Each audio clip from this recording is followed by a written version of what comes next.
Welcome to our channel. Today, we're diving into the exciting world of day trading and sharing essential strategies for beginners. Day trading involves buying and selling financial instruments within the same trading day, aiming to profit from short-term price movements. While it can be lucrative, it also comes with risks. Preparation is key to successful day trading. Before the market opens, conduct thorough research, identify potential trading opportunities, and develop a clear strategy.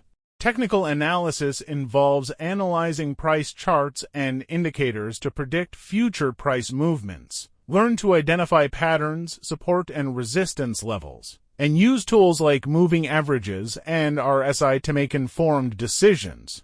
Risk management is crucial in day trading to protect your capital. Set stop-loss orders to limit losses and adhere to a risk-reward ratio of at least 1:2. Ensuring potential profits outweigh potential losses, maintain discipline and stick to your trading plan.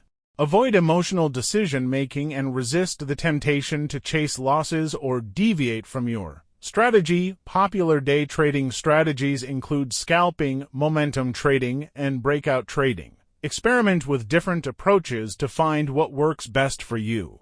Practice is essential to hone your skills and gain experience. Start with a demo account to familiarize yourself with the platform and test your strategies without risking real money. Thank you for joining us on this journey into day trading strategies for beginners. Remember, success in day trading requires patience, dedication, and continuous learning. If you found this video helpful, don't forget to like, share, and subscribe for more tips and insights on trading and investing.